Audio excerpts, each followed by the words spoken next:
The sun porch smelled like wet dog and potting soil. I stood in the doorway with my suitcase, watching Claire gesture at the daybed shoved against the windows, the same daybed that used to hold clay pots and gardening tools. Biscuit's bed, a tartan cushion the size of a tire, occupied the only clear floor space. "You and Biscuit can bunk together," Claire said, not quite looking at me. "You're both basically freeloaders anyway." She laughed.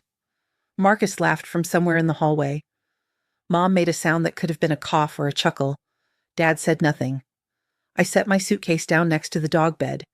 Biscuit sniffed it once, then my ankle, then wandered off. At least he was direct about his interest. The glass walls offered a spectacular view of the driveway and the neighbors' trash cans. No curtains.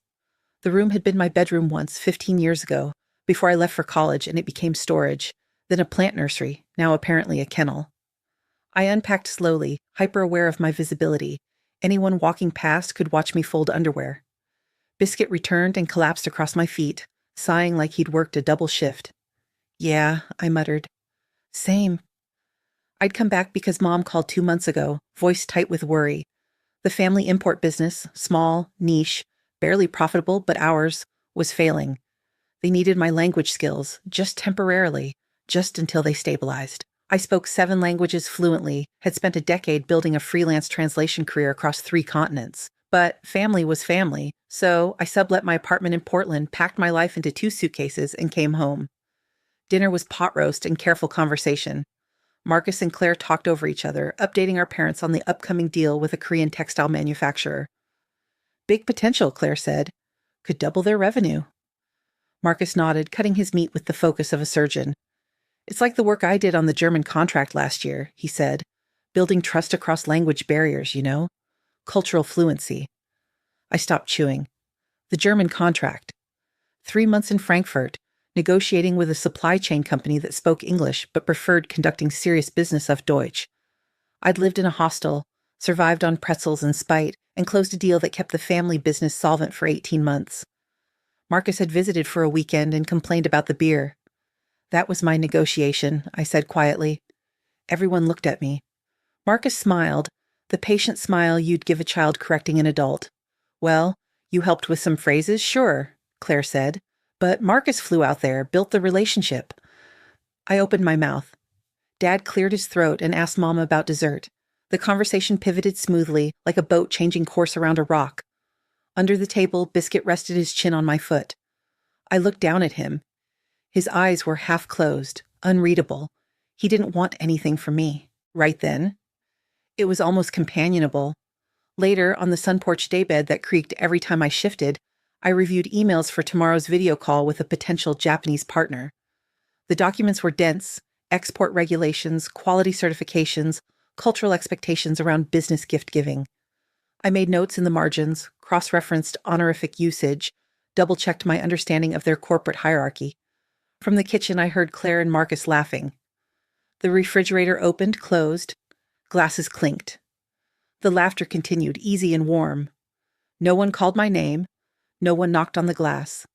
I kept working, the laptop screen bright in the dark room. Biscuits breathing steady beside me. Somewhere a clock ticked. I finished the notes at midnight, closed the laptop, and stared at the ceiling. The house settled around me, full of people I'd known my entire life. I'd never felt more like a stranger. Morning came pale and cold. I made coffee and set up my laptop in the dining room for the video call with Hiroshi, the Japanese partner. Marcus and Claire joined me, positioned slightly behind the camera so they'd look collaborative but not crowded. I'd prepped them on basic etiquette, bowing slightly when greeting, not interrupting, letting silence exist without filling it. The call went smoothly. I translated not just words but intent, adjusted phrases to match the formality Hiroshi expected, laughed at the right moments to signal ease without disrespect. When Hiroshi mentioned his concerns about shipping timelines, I rephrased Claire's defensive response into a gracious acknowledgement and a solution. 45 minutes later, we had preliminary agreement. Hiroshi smiled, bowed, and thanked the Lee family for their professionalism. The screen went black. Marcus clapped me on the shoulder, his hand heavy and brief. "Good job with the easy stuff," he said. Claire was already typing an email recap to their attorney, her fingers flying. I sat very still, my shoulder warm where Marcus had touched it. The Japanese presentation deck I'd adapted, reformatting every slide to align with Japanese aesthetic preferences, adjusting color choices to avoid inauspicious combinations, researching Hiroshi's company history to include subtle compliments that would register as thoughtful rather than obsequious, had taken 40 hours. Easy stuff, sure. What could go wrong? I took Biscuit for a walk because no one else would and because I needed to move. The neighborhood looked smaller than I remembered, the houses shabby in daylight, paint peeling, lawns patchy. We walked past my old elementary school, now a community center, past the corner store where I'd bought candy with allowance money. Everything had shrunk or faded, or maybe I'd just been gone long enough to see it clearly. Biscuit sniffed every mailbox with the focus of an investigator. I envied his certainty. He knew exactly what he was looking for. We looped back toward the house, and I realized something that made my chest feel tight. No one had asked me a single question since I'd arrived. Not about my life in Portland, my work, my friends. Not even, how was your flight? I was a function now, a tool they'd retrieved from storage. Week 2 arrived without ceremony. I fell into a rhythm, translate documents at night, attend calls during the day, exist quietly in the margins of family life. On Tuesday, I was unloading groceries from the car when I heard Mom talking to the neighbor, Barbara, across the fence. Marcus is really taking charge of the international expansion, Mom said, her voice bright with pride. And Claire handles all the complex negotiations. It's wonderful seeing them grow the business. I stood there, 20 feet away, holding a bag of apples. Completely visible. Mom glanced at me, registered my presence, and continued talking. Barbara asked how they managed all the language barriers. Oh, we figure it out, Mom said. The kids are so resourceful. I carried the groceries inside and put everything away in silence. Biscuit watched me from his bed, head tilted. Don't, I told him. He yawned. I found the photo albums by accident, digging through storage boxes in the garage for extra hangers. 3 leather-bound books chronicled family vacations. I flipped through them slowly, my thumb leaving prints in the dust on the covers. Disneyland, 1995. The Beach House, 1998. Europe Trip, 2003. I appeared in some photos, a kid with bad bangs and a gap-toothed smile, a surly teenager in oversized shirts, a college student trying too hard to look sophisticated. But in other photos, I was gone.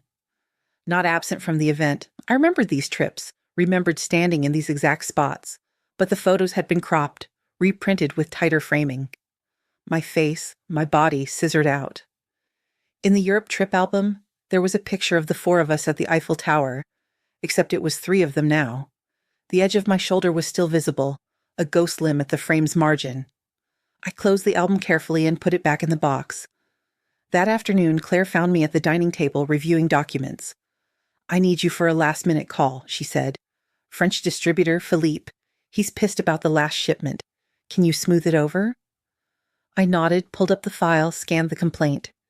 Philippe answered on the second ring, his voice clipped and formal. He detailed the problems in rapid French, damaged goods, late delivery, poor communication. I let him finish, then responded with careful sympathy and a joke about Rousseau that only worked in French, a play on words about social contracts and shipping contracts. Philippe laughed, surprised. The tension broke. We spent 20 minutes rebuilding the relationship, and by the end, he'd agreed to a revised timeline. After the call, Claire found Mom in the kitchen. I was putting away my notes. I smoothed things over with Philippe, Claire said. God, French? Business culture is so sensitive. But I got him back on board. I looked up. Claire was pouring coffee, not looking at me. Mom nodded, impressed. That's my girl, she said. Something in my chest cracked, a small fracture. I made that joke about Rousseau, I said quietly. That's what changed his tone. Claire glanced at me, her expression flat. You translated what I said. Same thing. She added sugar to her coffee, stirred slowly. Don't be so needy. It's unattractive. She walked out. Mom said nothing, just rinsed her mug and left. I sat at the dining table in the empty kitchen, the document still open on my laptop. The cursor blinked, waiting. I closed the computer and went to the sun porch. Biscuit followed me, nails clicking on the hardwood. He curled up on my feet, heavy and warm. You want something from me too? I muttered. He yawned, his breath hot and fishy. At least he was honest about it. The pattern became impossible to ignore once I started looking for it. Every achievement from my decade-long career was being casually redistributed, reattributed, erased, and rewritten in real time. The Barcelona contract that took me 6 months of patient relationship building with a ceramics exporter, Marcus mentioned it at dinner as an example of his persistence paying off. My Mandarin certification earned through 3 years of night classes while working full-time. We all studied languages growing up, Claire said when a client asked about it. The byline in International Trade Journal, an article I'd written about navigating gift-giving protocols in Asian business culture. Dad mentioned it to a potential investor as a family effort, really. I started keeping a mental list, then a physical one typed into a password-protected document I titled Inventory. Not because I planned to confront anyone, just because I needed to know I wasn't imagining it. The list grew longer each day, small things, large things, everything in between. My conference presentation on dialectical variations in contract law translation, Claire referenced our research when pitching to a new client. The network of contacts I'd built across 4 continents, carefully maintained through years of follow-up emails and birthday messages and small favors. Marcus mentioned his connections in Europe like he'd cultivated them himself. Even my decision to minor in international relations, a choice my parents had called impractical at the time, became family wisdom in retrospect. We always encouraged the kids to think globally, Mom told Barbara over coffee. I was loading the dishwasher 6 feet away. The plates clattered in my hands. By the end of the 3rd week, I couldn't sleep through the night. I'd lie on the daybed, Biscuit snoring beside me, and run through conversations in my head, trying to find the moment when I'd agreed to this arrangement, when I'd signed away ownership of my own life. I came up empty every time. There'd been no contract, no explicit negotiation. Just a phone call from Mom, her voice tight with worry, and my immediate yes. My stupid, reflexive yes, because family was family. Because I thought temporary meant temporary. Because some part of me, the part that got cropped out of photos, still believed I could earn my way back into the frame. The Korean textile deal accelerated into high gear. Marcus forwarded me contract annexes at 11 p.m. on a Tuesday with the subject line, "Need these by morning." No, please, no context. I translated them through the night. 40 pages of technical specifications, liability clauses, quality assurance protocols. At 3 a.m., Biscuit woke up and stared at me like I was insane. "You're right," I told him. "But what else am I going to do?" He went back to sleep. I kept typing, my eyes burning, the letters blurring together. When I sent the finished documents at 6 a.m., Marcus replied with a thumbs-up emoji. That was it. Just a yellow hand, no words. The morning meeting with Junho, the Korean client, was scheduled for 9. I showed up exhausted, my 3rd cup of coffee doing nothing for the exhaustion. Junho's face appeared on screen, formal and polite. We exchanged greetings in Korean, the proper honorifics in place. Claire and Marcus flanked me, nodding along like they understood. The meeting covered quality standards, shipping logistics, payment schedules. I translated everything precisely, watching Junho's expressions for unspoken concerns, adjusting my phrasing to match his level of formality. When he expressed hesitation about the production timeline, I didn't just translate his words. I explained the cultural context behind his phrasing, the specific way Korean business partners signal concern without direct confrontation. Marcus nodded seriously, then offered a solution I drafted in the footnotes of my translation. Junho accepted. The deal moved forward. After the call, Claire turned to our parents who'd been observing from the doorway. "We pride ourselves on cultural sensitivity," she said. Her pronunciation of sensitivity was careful, self-satisfied. She'd practiced it. I'd heard her rehearsing in the bathroom that morning, testing the phrase in the mirror. The phrase I'd written in my prep notes suggested she use. My words, her mouth, their pride. Friday night, Junho requested an in-person dinner meeting at an upscale restaurant downtown to celebrate the deal's progress, to build relationship. The invitation specified the Lee family and translator. I stared at that phrasing for a long time. And translator, like I was separate from the family. An accessory brought along for function. But I got dressed, put on the one nice blazer I'd packed, and drove to the restaurant with everyone else. Marcus drove. Claire claimed the passenger seat. I sat in back, next to Mom. No one spoke. The radio played soft jazz. I watched the city lights blur past, feeling like I was moving through someone else's life. The restaurant was the kind of place that used cloth napkins and had a wine list thicker than most books. Junho arrived with 2 colleagues, all of them dressed in dark suits. We exchanged business cards with both hands, the proper bow, the appropriate level of respect. The host led us to a private room with a round table. I was seated at the far end next to one of Junho's colleagues who spoke minimal English. Junho sat between Marcus and Claire, the power positions. Throughout dinner, I translated menu items, facilitated small talk, explained cultural references. When Junho made a comment about Korean business hierarchy and the importance of honoring seniority, I translated it carefully. 3 minutes later, Marcus rephrased the exact same observation as his own insight. You know, in Asian business culture, he began. Junho's eyes flicked to me, then back to Marcus. He nodded politely, said nothing. But he knew. I could see it in the slight tightening around his mouth. He knew exactly what had happened. Dessert arrived, some elaborate thing with gold leaf and berry coulis. Claire asked about Junho's family, a personal question that required careful navigation in Korean business culture. I translated her question with the appropriate softening language, the indirect phrasing that made it polite rather than intrusive. Junho answered graciously, showed photos of his teenage daughter. Claire made appreciative sounds. "Family is everything," she said. I translated it.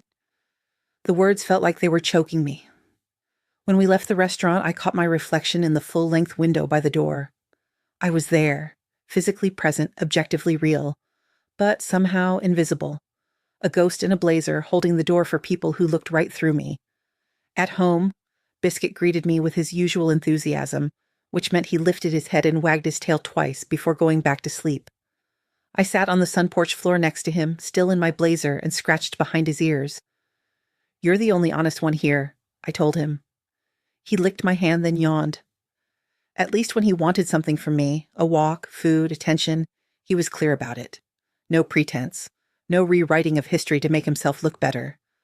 Just simple transaction, openly conducted. The email arrived at 11:30 that night.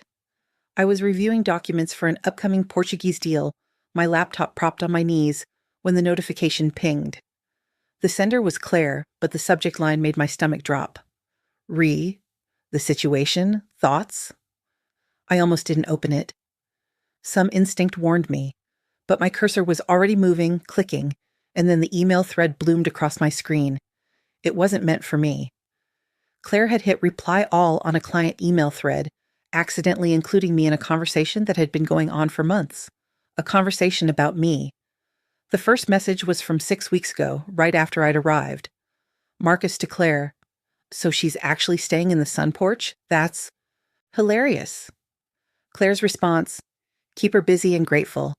We need the language skills until we can afford an agency. Cheaper than doing this ourselves." My hands went cold. I scrolled up. More messages. Mom was CC'd on some of them. So was Dad. A message from Claire, dated 2 months before I arrived. "If we play it right, we can use her Rolodex for at least a year before she figures it out. She's so pathetic lonely, she'll do anything for inclusion." Marcus. "True. Just keep reminding her it's temporary, she'll hang on to that." I scrolled faster, my breath coming short. There were dozens of messages, mocking the way I'd tried to join their conversation at dinner, laughing about literally sleeping with the dog. Strategizing which of my professional contacts to approach, how to position themselves as the family representatives without involving me. Claire, 3 weeks ago. She corrected Marcus about the German contract at dinner. Annoying. But she backed down fast. Just need to keep her insecure. Marcus. Easy. She's built for insecurity. There was an attachment. I clicked it with shaking hands. A spreadsheet titled Contacts Harvested. 2 columns, name and status. Every professional relationship I'd mentioned in passing, colleagues from past projects, conference connections, people I'd worked with in Geneva, Frankfurt, Tokyo, was listed. Next to each name, updates. Converted, now working directly with M. In progress, C building relationship. Low priority, limited network value. They'd turned my career into a resource extraction operation. My relationships, my reputation, my decade of work, all of it stripped, cataloged, redistributed. I closed the laptop very carefully. My hands were shaking so hard, I had to clench them in my lap. Biscuit lifted his head, sensing something wrong. "You were right," I whispered to him. I'm sharing your room, because we're both pets who perform tricks for food. He nudged my hand with his nose, warm and damp. I sat there in the dark for a long time, the glass walls of the sun porch reflecting nothing but shadows. I didn't sleep that night. I read the email thread 5 times, then 10 times, memorizing the cruelty, the calculation, the absolute absence of anything resembling love, or even basic respect. At some point, the analysis clicked over from emotional to strategic. These weren't family anymore. They were opponents in a negotiation I hadn't realized was happening, and I'd given them everything: my labor, my expertise, my contacts, my credibility, for free, because I thought we were on the same side. Morning came gray and cold. I heard Marcus and Claire in the kitchen making coffee, discussing the day's schedule. Their voices were light, easy. Claire laughed at something. I got dressed, went to the bathroom, brushed my teeth next to Marcus like we were normal siblings doing normal things. He smiled at me in the mirror. "Big day," he said. "Portuguese documents ready?" I nodded. My face looked calm. I barely recognized it. At breakfast, Claire handed me a folder. "Portuguese deal is accelerating. Need you to review these and prep Marcus on pronunciation." I took the folder. "Sure," I said. My voice sounded normal. Claire smiled, satisfied, and turned to Mom to discuss weekend plans. I opened the folder. The documents were dense: shipping contracts, quality specifications, complex enough that mistranslation would have serious consequences. I made notes in the margins, my handwriting steady, but something had shifted inside me. Some invisible line that had made this arrangement feel survivable, feel temporary, feel like something that might still resolve into family. It was gone. Not broken, dissolved. Like it had never existed at all. The calendar invite arrived on a Wednesday morning. Swedish manufacturing partnership, final negotiation. 3 days scheduled, next week. The biggest contract in company history, according to the meeting notes. A Swedish conglomerate wanted to partner on European expansion, potentially tripling the business's revenue within 2 years. The invite listed attendees: Marcus, Claire, Mom, Dad, the company attorney, and at the bottom, under support staff, my name. Language: support. I stared at those words until they stopped meaning anything. I opened the brief that evening after everyone had gone to bed. Biscuit was already asleep, his paws twitching with dreams. The Swedish company was based in Gothenburg, family-owned for 4 generations, known for their meticulous approach to partnerships and their low tolerance for cultural missteps. The CEO was a woman named Astrid, 60-something, with a reputation for formality and precision.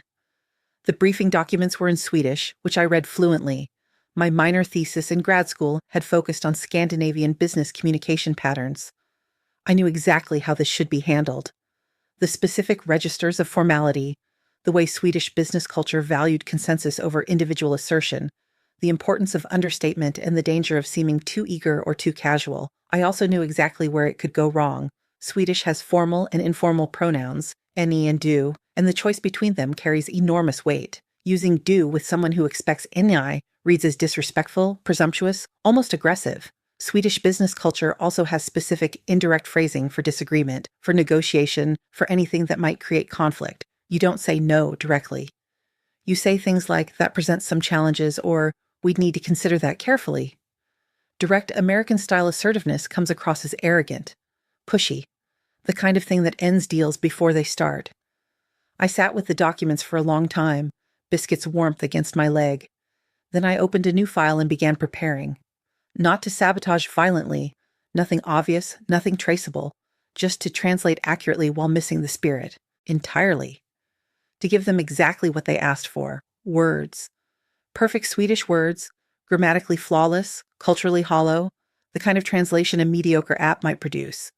Technically correct, functionally disastrous. Over the next few days, I prepared Marcus and Claire with careful thoroughness. I taught Marcus basic Swedish phrases, greetings, pleasantries, expressions of interest, all perfectly correct, all tone-deaf in actual context. When you greet Astrid, use hej and smile, I told him. Be warm and casual. Swedish people appreciate friendliness. This was technically true for social contexts. In formal business negotiations with a senior executive you've never met, it would read as inappropriate familiarity. Marcus practiced in front of the bathroom mirror. He sounded like he was greeting a college roommate. I coached Claire on talking points, gave her direct, assertive phrasing for her questions. Swedish business people respect confidence, I told her. Don't hedge. State your needs clearly. Again, technically true in some contexts. In a first meeting with a potential partner where the power dynamic wasn't established, it would seem demanding and culturally ignorant. Claire took notes, nodding seriously. She trusted my expertise completely. Of course she did. I was useful. I also began reaching out to old contacts quietly, just testing the waters. I sent a few emails, casual check-ins, thinking of you messages to people I'd worked with in the past. The responses came back faster than I expected, warmer than I'd hoped. A former colleague in Geneva asked if I was taking on new projects. A conference contact in Singapore said she'd been meaning to reach out, had a potential partnership to discuss. Another asked if I'd be interested in consulting on a European expansion for a tech company. Within a week, I had 3 solid leads, all of them addressed to me by name, specifically requesting my expertise, offering rates that made my throat tight. People remembered me, not the Lee family, me. Thursday afternoon, Claire found me on the sun porch with my laptop open. "What are you working on?" she asked. Her voice was light, curious. I minimized the window smoothly. "Just organizing files," I said. She nodded, already losing interest. "Don't forget, Swedish prep call is Friday morning.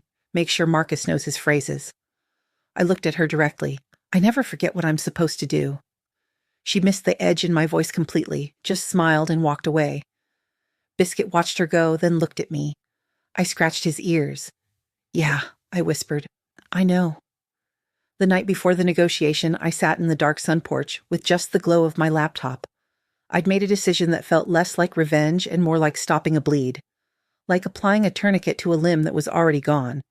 I would give them exactly what they'd asked for over these months. Translation. Perfect, literal, culturally empty translation. The kind of work a tool produces. And then I'd leave. Not dramatically, just quietly. The way I'd been living here all along. Unnoticed, unacknowledged, erased. Except this time, I'd be the one choosing the erasure. Day 1 of the negotiation was a Monday morning. We gathered in the dining room, the same table where I'd translated dozens of calls, where I'd been clapped on the shoulder for doing the easy stuff. The video call connected at 9 sharp.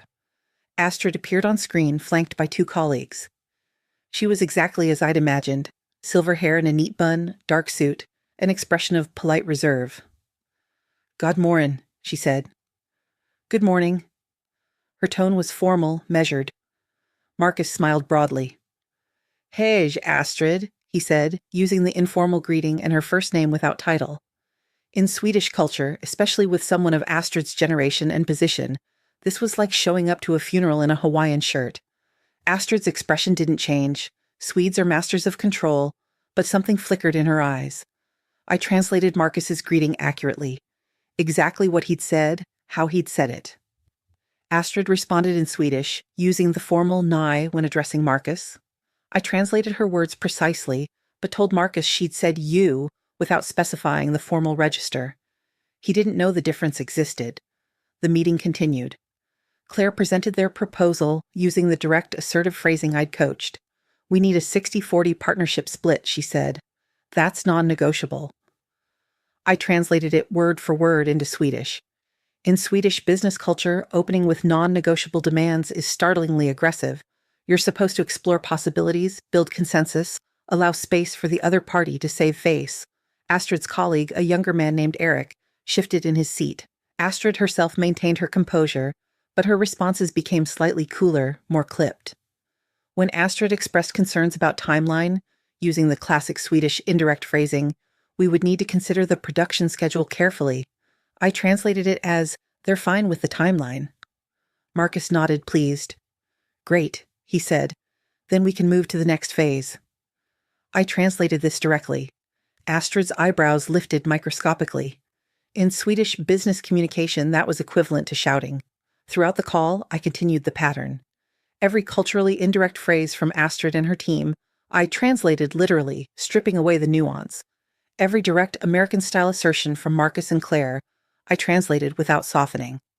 When Astrid used the phrase, "that presents some interesting challenges," Swedish for absolutely not, I told Marcus she found the proposal interesting.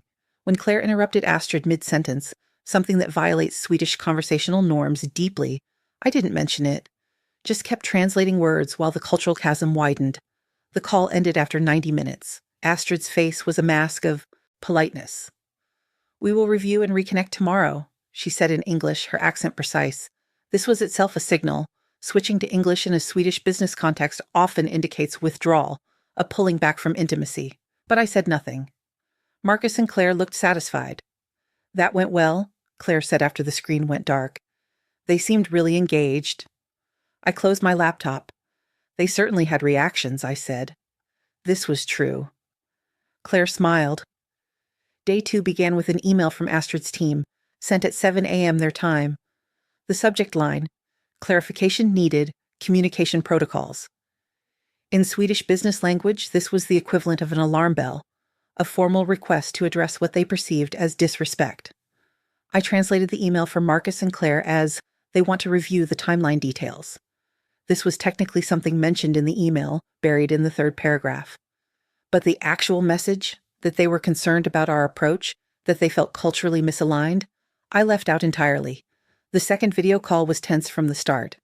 Astrid's warmth, already minimal, had evaporated entirely. She spoke more formally, used more English phrases, kept her answers brief. Eric, the colleague, took the lead on several questions, a signal in Swedish business culture that the senior person is displeased, creating distance. When Claire pressed about contract terms, using the same assertive language I'd coached, Astrid responded with a phrase that made my chest tight. "Vi uppskattar er enthusiasm, men detta kräver noggrann övervägning." We appreciate your enthusiasm, but this requires careful consideration. In Swedish business communication, this was a gentle rejection, a polite way of saying, "Slow down, you're pushing too hard, this isn't working." I translated it as, "They appreciate our enthusiasm and are carefully considering the proposal." Marcus beamed. "Excellent," he said. "So we're on track for finalizing by tomorrow?" Astrid's face remained neutral, but I saw Eric glance at her. She responded in Swedish, using even more indirect phrasing. I translated it as continued interest. The call ended 20 minutes early. Astrid cited another meeting. This was almost certainly untrue. Swedish business people don't lie casually, but they will create polite exits when a situation becomes uncomfortable. After the call, Marcus and Claire were confused but still optimistic. "They seemed a little reserved," Claire said, "but that's just Swedish culture, right? They're not as expressive." I nodded. "Exactly," I said. This was true, but reserved didn't mean interested. It often meant the opposite. They spent the afternoon preparing for day 3, the final session where they expected to finalize terms. I spent the afternoon on the sun porch, staring at nothing. Biscuit rested his head on my knee. I felt hollow. Not triumphant. Not even satisfied. Just empty.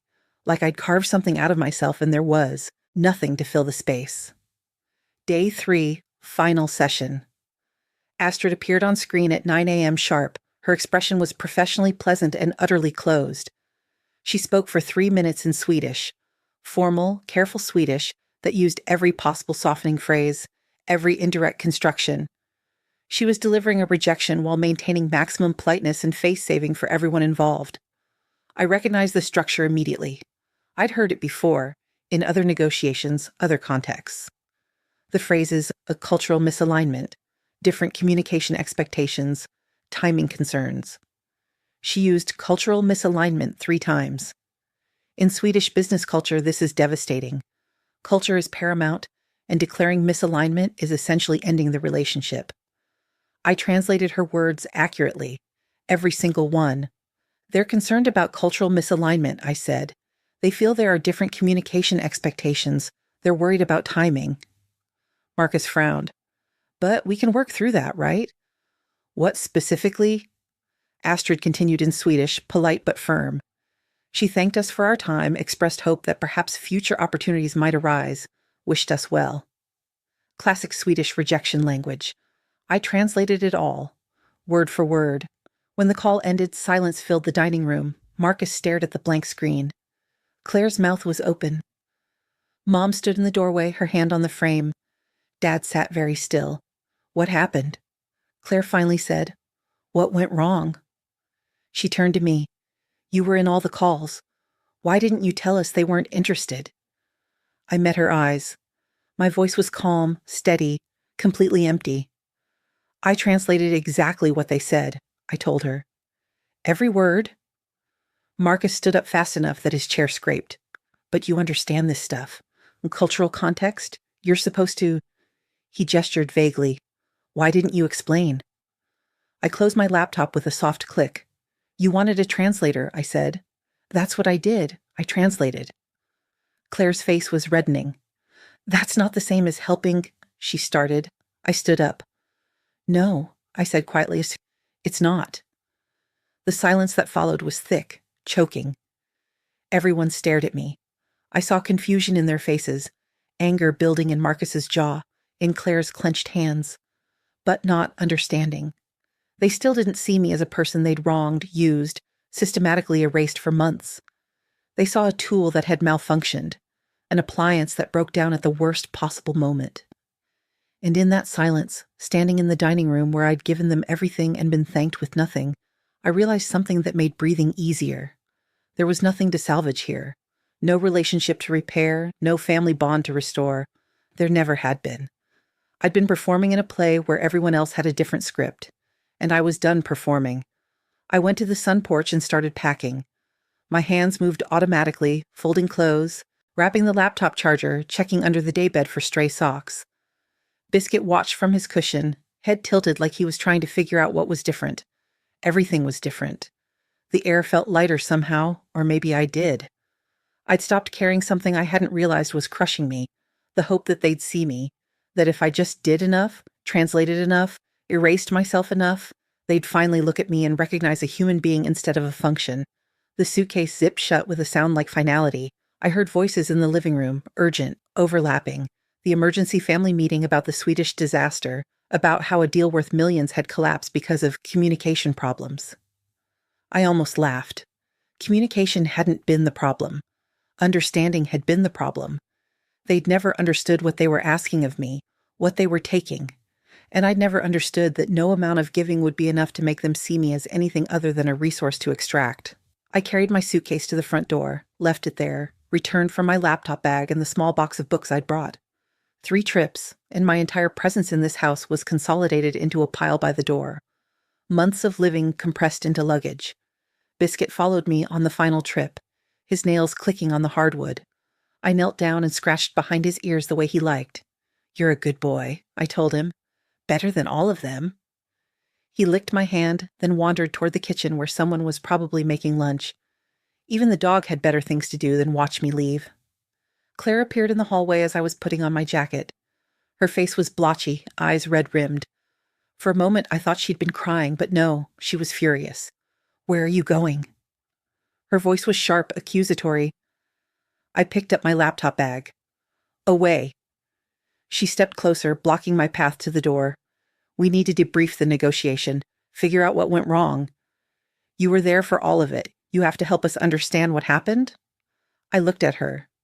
Really looked at her, saw the expectation in her face, the absolute certainty that I would do what she asked because I always did what she asked, that I existed to serve this family's needs, to smooth their paths, to translate their words and carry their burdens and disappear the moment my usefulness ended.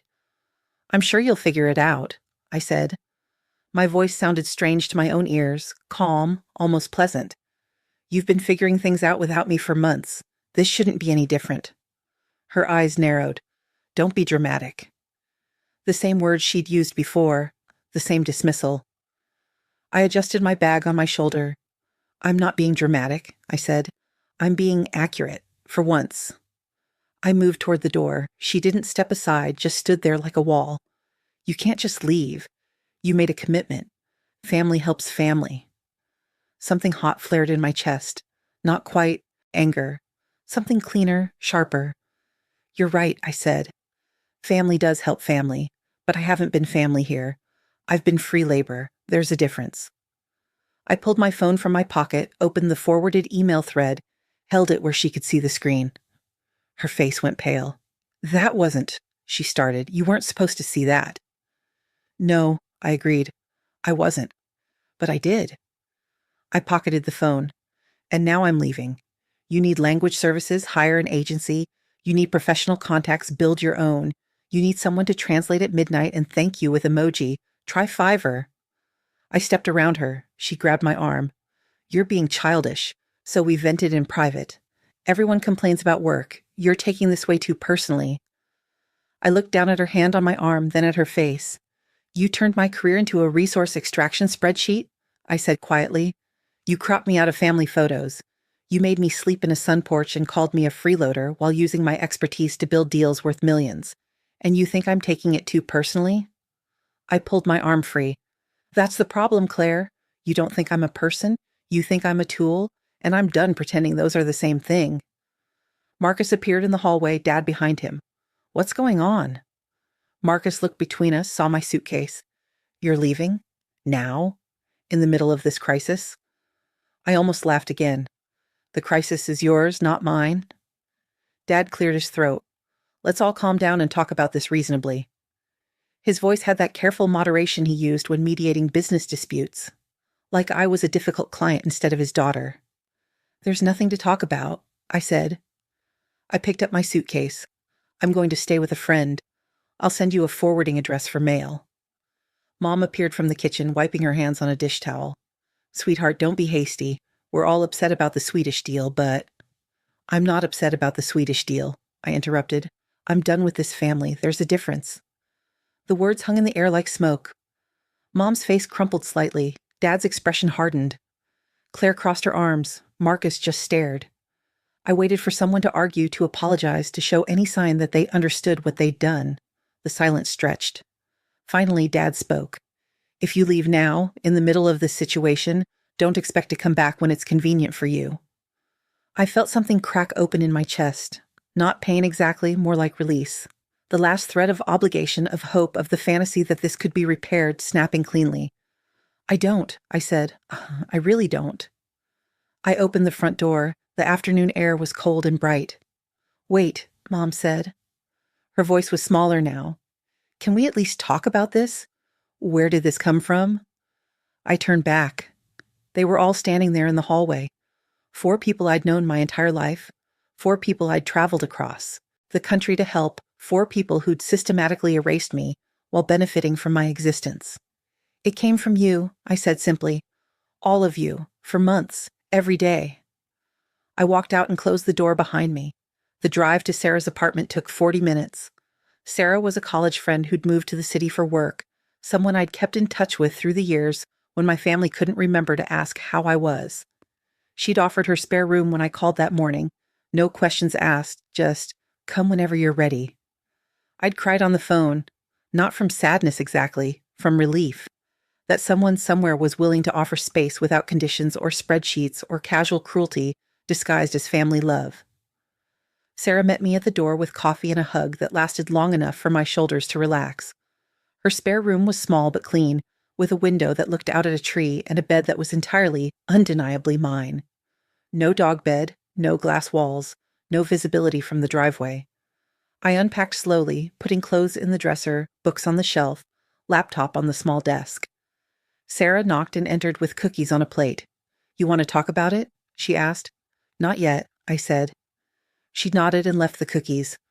I ate 3 of them sitting on the floor, my back against the bed, and felt something unknot in my stomach.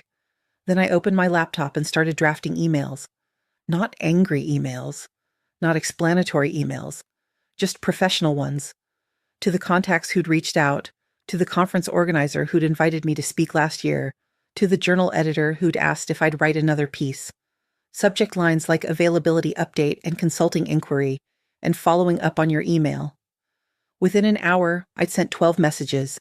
Within 2 hours, I had 3 responses. All of them positive. All of them using my name. The week passed in a strange blur. I slept better than I had in months, even though the bed was unfamiliar and the sounds of the city were different from the suburbs. Sarah went to work each day, left me space and coffee and her Netflix password. I worked from the small desk, translating a contract for a Canadian firm, consulting on cultural adaptation for a startup's European launch, reviewing documents for the Geneva contact who'd reached out. The work was good, challenging, respectfully compensated. Every client email began with my name. Every phone call included thank yous. Every payment came with appreciation, not emoji. My phone buzzed occasionally, texts from Claire, from Marcus, even one from Mom. I read them once and archived them without responding. Claire's were defensive. You're overreacting. We can talk about this like adults. Marcus's were pragmatic. We need your help with the Korean follow-up. Can you at least finish what you started? Mom's was plaintive. Please call me. I don't understand what happened. I didn't respond because there was nothing to say that they'd hear. They wanted me to translate their behavior into something acceptable, to smooth over the damage, to make it make sense. But I wasn't their translator anymore. 2 weeks after leaving, I signed a lease on a small one-bedroom apartment across town. Sarah helped me move, which took about an hour since I owned almost nothing. We ordered pizza and ate it sitting on the floor of my empty living room. You seem different, Sarah said, lighter. I thought about it. I think I'm just tired of performing, I said, tired of trying to earn something that should have been freely given. The apartment was quiet and mine. I bought a small couch from a thrift store, a desk from IKEA, plants for the windowsill. I worked from home, building the freelance practice I'd neglected while giving everything to family. The Canadian firm referred me to a partner company. The startup hired me for a long-term consulting contract. A conference in Berlin invited me to speak on a panel about cross-cultural business communication. I said yes to all of it. My calendar filled with video calls, deadlines, projects that challenged me and paid me, and credited my work with my name attached. A month in, I was reviewing a Japanese contract when an email arrived from Marcus. Subject, "Can we talk?"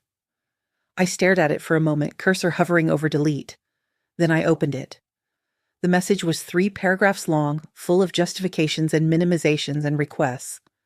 The Swedish deal had fallen through completely. Astrid's company had issued a formal statement about fundamental cultural incompatibility. The Korean contract was shaky. Junho had started asking pointed questions about working directly with the translator instead of through the family. Claire was trying to hire an agency, but they were expensive and didn't understand the specific context the family needed. Could I consult?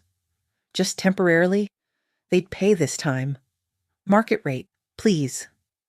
I read the email twice. It was so perfectly on brand, acknowledging problems only insofar as they affected them, requesting help without apologizing, offering money like that was the issue.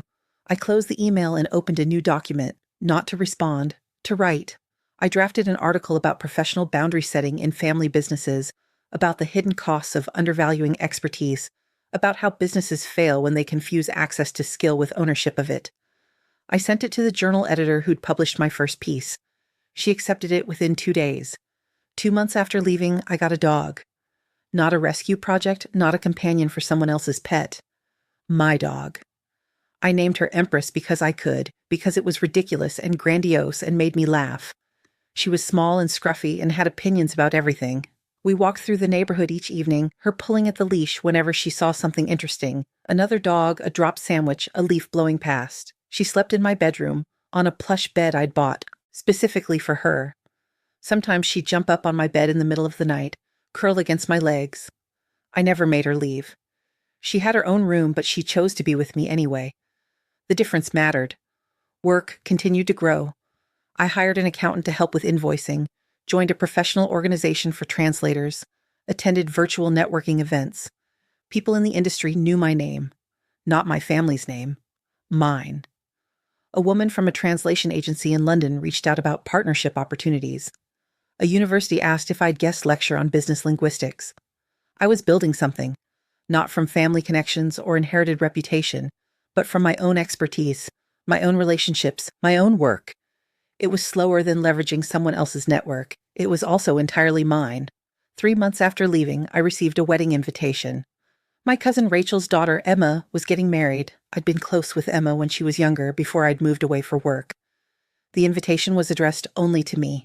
No, and guest, just my name in careful calligraphy.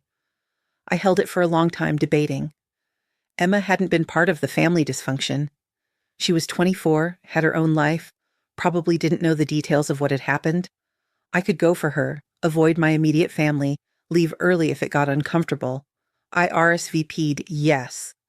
Bought a gift from Emma's registry. Expensive sheets, the kind I'd want if someone was celebrating my life. When the wedding day came, I drove to the venue with Empress in the passenger seat. I'd drop her at a friend's house on the way.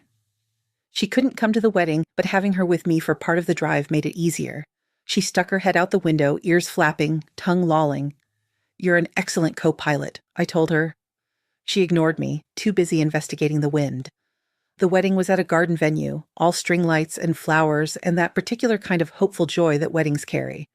I arrived exactly on time, not early enough to linger awkwardly, not late enough to draw attention. Found my seat in the middle section, not family but not distant either.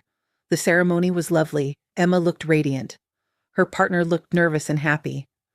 I cried a little during the vows, not from sadness but from the earnestness of it. Two people choosing each other publicly, without conditions or spreadsheets or hidden costs. The reception was held in a barn decorated with fairy lights and mason jars. I found my table, mixed group of Emma's college friends and distant relatives, made small talk, ate rubber chicken, applauded during toasts. From across the room, I could see my family's table. Mom and Dad sat with Claire and Marcus and their respective partners. They looked older somehow, or maybe I was just seeing them differently. Claire glanced over once, caught my eye. I looked away first, not from fear but from disinterest. Emma found me during the dancing portion, grabbed my hands. "You came?" She was glowing, slightly drunk, overwhelmingly happy. "I wasn't sure you would." I hugged her. "I wouldn't miss it. You look beautiful." She squeezed me tight. "I heard things got weird with your family. I don't know the details and I'm not asking, but I'm glad you're here. For you, I mean. Not for them." Something in my chest loosened. "Thank you," I said. She spun away to dance with her new spouse, and I stood at the edge of the dance floor watching. The DJ played something upbeat and slightly cheesy. People laughed and moved badly and didn't care. It was messy and joyful and real. Mom approached while I was getting a drink at the bar. I saw her coming in the mirror behind the bottles. Considered leaving, decided to stay. She stopped next to me, ordered white wine. We stood in silence while the bartender poured. "You look well," she finally said. I nodded. "I am." She twisted her wine glass. "I've been wanting to talk to you. To explain." "There's nothing to explain," I said gently. "I read the emails. I saw the spreadsheet. I understand exactly what happened." Her face crumpled slightly. "We never meant to hurt you. It was just business." "We didn't realize you'd take it so personally." There it was again. The idea that being hurt by cruelty was a personal failing, that my pain was an overreaction rather than a reasonable response to systematic erasure. I could have argued, could have explained again what they'd done and why it mattered, but I was tired of translating my humanity into terms they might accept. "Mom," I said quietly, "I don't need you to understand. I just need you to know that I'm not coming back." Her eyes widened. "Ever?" I thought about it.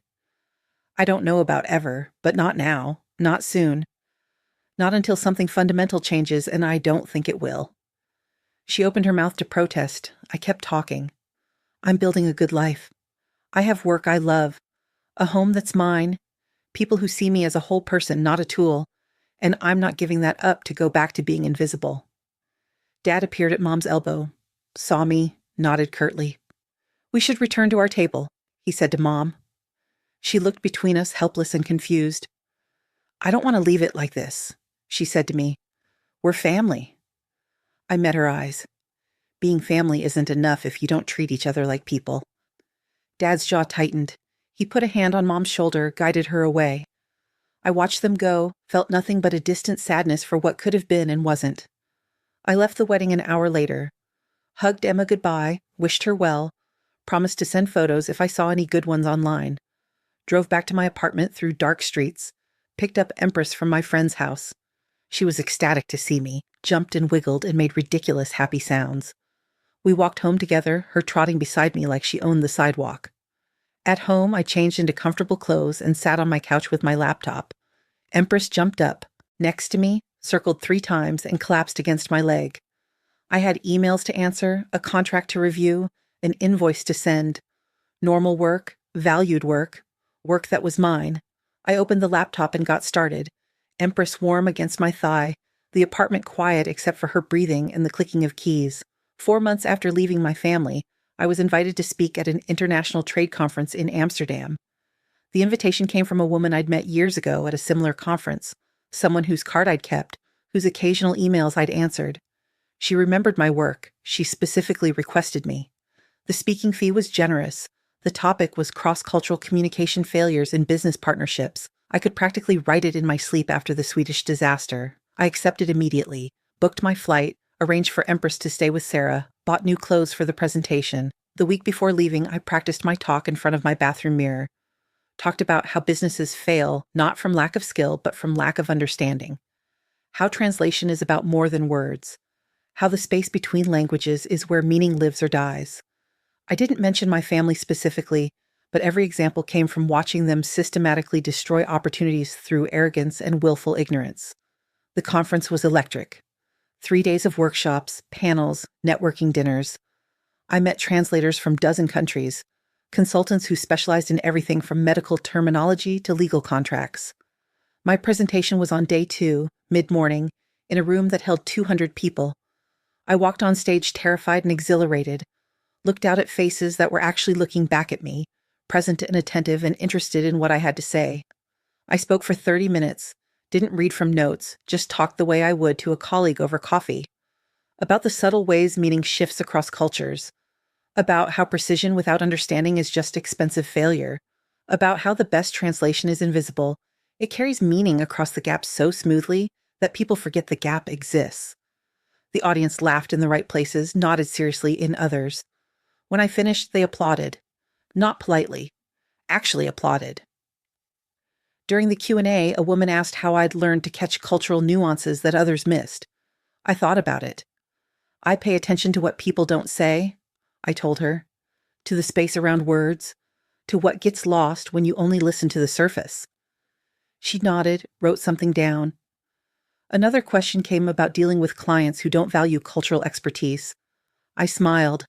Set boundaries early, make your value clear, and if they can't see it, walk away. There are clients who will. After the panel, people approached with business cards, collaboration ideas, job offers. A woman from a major international firm asked if I'd consider consulting on their European expansion. A university professor invited me to guest lecture. Someone from a publishing house asked if I thought about writing a book. I collected cards, made notes, promised to follow up. Felt something settle in my chest. Not pride, exactly, more like recognition. This was what being seen felt like. This was what it meant to be valued for what you actually did, not what people could extract from you. That evening I walked along a canal in Amsterdam, the city lights reflecting in dark water. Called Sarah from a bridge, told her about the day. "I'm proud of you," she said. "You built this." I leaned on the railing, watched boats drift past. "I did," I said. The words felt true in a way nothing had felt true in a long time. 6 months after leaving my family, I was working at my desk when an email arrived from an address I didn't recognize. Subject line, referred by Junho Kim. I opened it carefully. The sender was from a major Korean manufacturing conglomerate, not Junho's textile company, but a connected firm. They were looking for a cultural consultant for a North American expansion. Junho had specifically recommended me. Not my family. Me. The email used my name 4 times in 3 paragraphs. I read it twice, then called Junho. He answered on the 3rd ring, his voice warm. "I wondered if they'd reach out," he said. "I told them you were the best. The Lee family." He paused delicately. "They had access to talent, but you were the talent." We talked for 20 minutes. He asked about my work, my life. I asked about his daughter, his business. It was easy, comfortable. When we hung up, I sat staring at my computer screen. Junho had seen it, had known during those dinners and calls exactly what was happening, had waited until I was separate from them to reach out, to offer opportunities, to acknowledge what I'd actually contributed. I responded to the Korean firm that afternoon. Professional, interested, clear about my rates and my expertise. They hired me 2 weeks later. The contract was substantial. 6 months of consulting, with possibility of extension. More money than I'd made in the previous year. All of it earned under my name, credited to my work, building my reputation instead of someone else's. 7 months after leaving, I published the article about professional boundaries in family businesses. The journal gave it a full feature, including an author photo and bio. My phone buzzed with congratulations from colleagues, former clients, people I'd worked with years ago. Someone shared it on LinkedIn. It got picked up by a business blog, then another. Comments rolled in, people sharing their own stories of being undervalued by family, of choosing professional respect over familial obligation, of learning that blood relation doesn't entitle anyone to free labor or systematic dismissal. One comment was from Claire. Interesting perspective. Too bad you didn't communicate these concerns before blowing up our family. I read it once and didn't respond. The internet did it for me.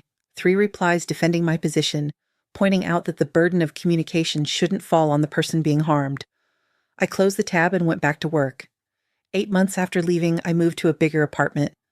2 bedrooms so I could have an actual office. Empress got her own room, filled with toys and beds and a window perch where she could judge passing dogs.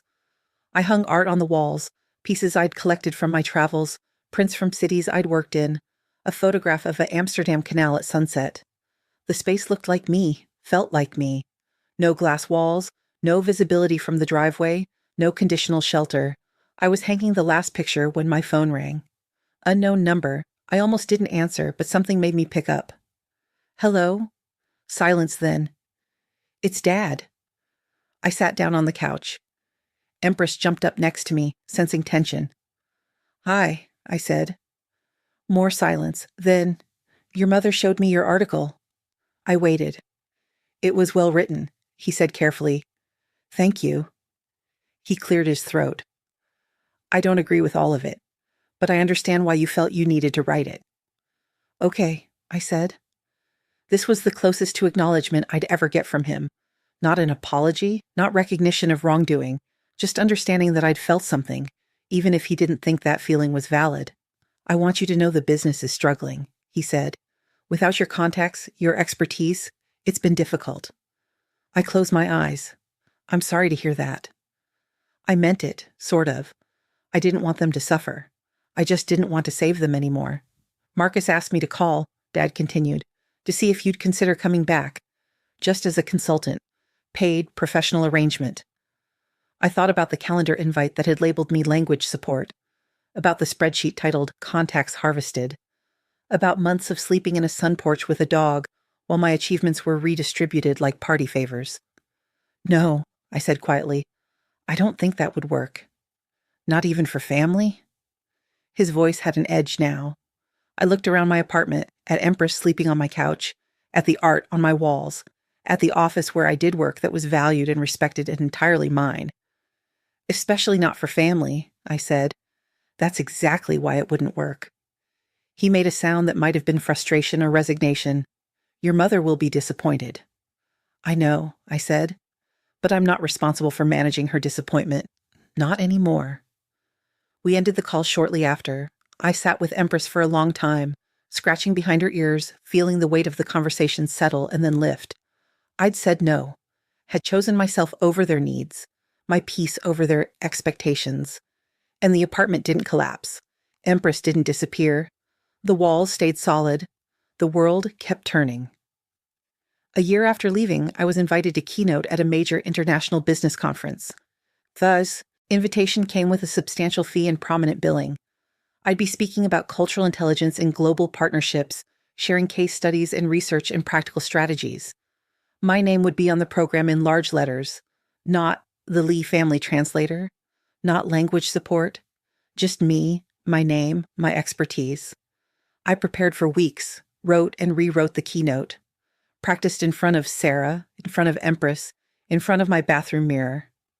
The morning of the conference, I put on my best suit, took Empress for a long walk, and drove to the venue with my hands steady on the wheel. Backstage, waiting to go on, I thought about the sun porch, about Biscuit's honest disinterest, about the spreadsheet and the cropped photos and the months of systematic erasure. Then I thought about everything after, the apartment, the clients, the published article, the speaking invitations. The moment Junho called me the talent instead of access to talent, the dog sleeping on my bed because she chose to, not because there was nowhere else for her to go. I'd built this. Not from family connections or inherited reputation, from my own skill, my own work, my own willingness to value myself when no one else would. The stage manager signaled. I walked out into the lights. The audience was huge. Hundreds of people, all of them there to hear me speak. I looked out at them and smiled. Then I began talking, my voice steady and sure, about the space between words where meaning lives, about translation as an act of building bridges, about how the best work we do is often invisible until someone chooses to see it. I spoke for 45 minutes. The audience listened. When I finished, they stood, an actual standing ovation, people on their feet applauding something I'd created, something I'd done, something that was entirely and undeniably mine. I stood at the podium and let myself feel it. Not triumph over my family, just presence. The simple, profound fact of being seen. After the keynote, I drove home through afternoon traffic, picked up Empress from the dog sitter, walked her through our neighborhood as the sun set. At home, she jumped on my bed, the bed that was absolutely, undeniably mine, and curled into a tight ball. I sat on the edge of the mattress, still in my conference clothes, and she shifted closer. Not because she needed something translated, not because she wanted free labor or contacts or expertise she could harvest and redistribute, just because I was there, solid and real and entirely myself. I reached out and scratched behind her ears. She made a small, contented sound and pressed her head into my hand. Outside, the city hummed with traffic and voices and life continuing in all its messy, complicated ways. Inside, it was quiet. Just me and my dog in my apartment, in my life, in the space I'd built when I finally stopped trying to earn something that should have been freely given. And for the first time in my life, that was exactly, perfectly enough,